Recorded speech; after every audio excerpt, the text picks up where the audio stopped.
toujours avec le grand schtroumpf. C'est du thé cette fois. Ça va, cool. Pas mal. Un petit thé au citron.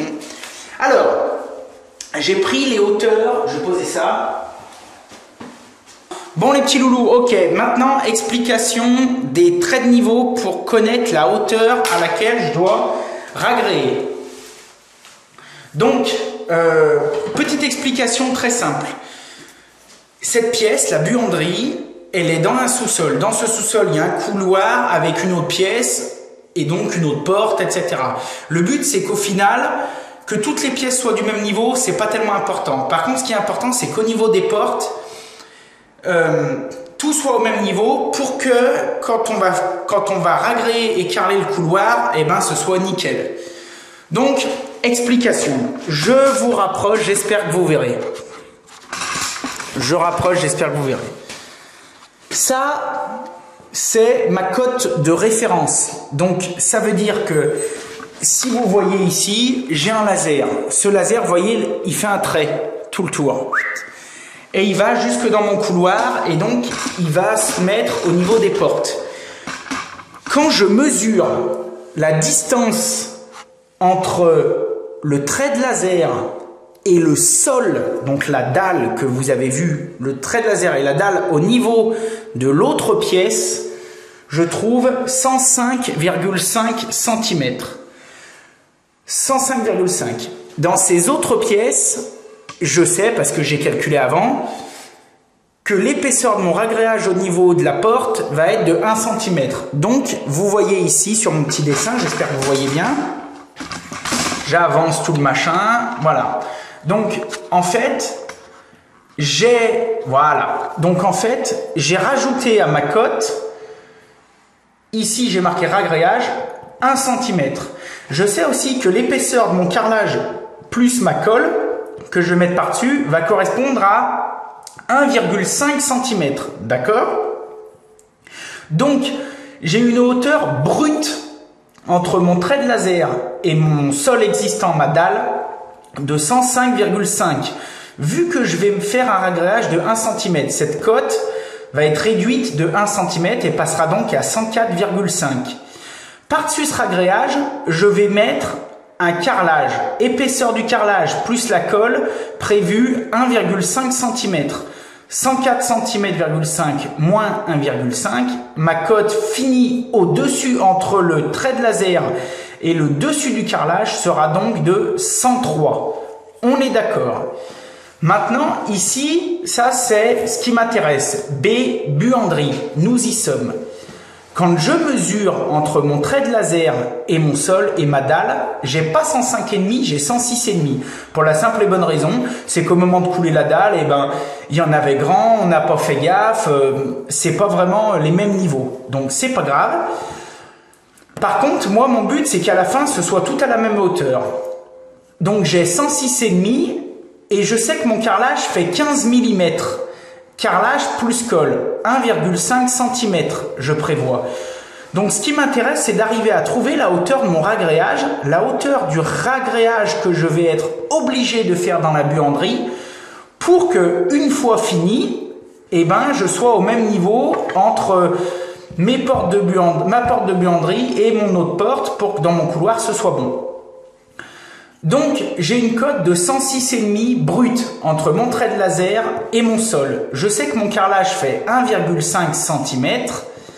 Il faut donc que je fasse 106,5 moins 1,5 pour obtenir la cote du réagréage sur le dessus du réagréage.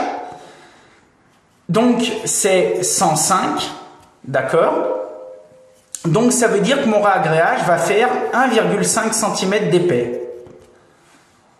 C'est aussi facile que ça. Donc, si je veux que mon ragréage soit aligné aux autres, il faut que tout le tour de ma pièce, je fasse un trait et je fasse un marquage à 105 cm. Comme ça, ça va me donner la hauteur de mon ragréage. Étant donné qu'ici, comme je vous ai dit, il n'y a pas besoin que ce soit Versailles, donc même s'il y a des endroits, il y a plus ou moins 3-4 mm, c'est pas catastrophique, je vais simplement me contenter de faire des repères de manière à ce que, au moment de couler le ragréage, mon ragréage en montant dans le sol, je vais essayer avec la spatule, etc., de le pousser au repère, à 3-4 repères. Vu qu'après il est plus ou moins autolissant, il va plus ou moins finir de se mettre en place. Et normalement, à quelque chose près, je serai bon. Un feutre. S'il n'y avait pas de bande périphérique, il n'y aurait pas de souci, je pourrais prendre un cordex et taper au bleu. Là, sur la bande périphérique, c'est pas terrible, donc je prends un marqueur permanent. Donc j'ai réglé mon trait de laser. Donc mon trait de laser, il est, comme je vous ai dit, à 106,5. Et moi, ce que je veux, c'est arriver à 105. Donc, je prends 105. 105 et je fais un trait. 105 et je fais un trait. 105, je fais un trait. 105, je fais un trait. 105, je fais un trait. Je fais un trait. Je fais ici.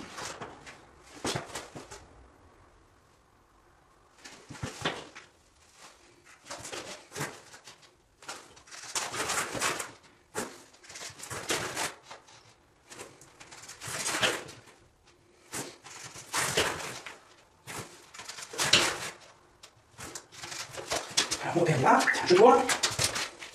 Je vérifie que je suis un repère. Ok.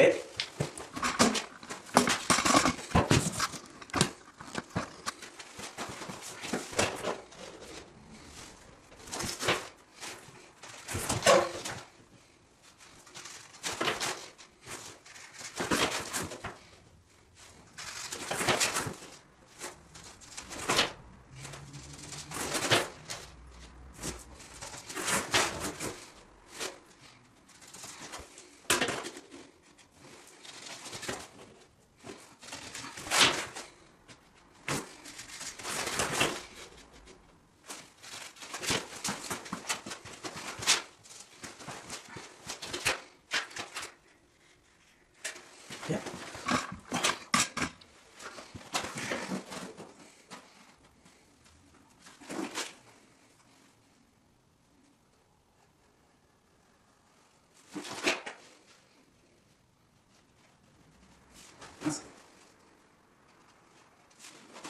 Ok, bon. Donc voilà, là j'ai préparé.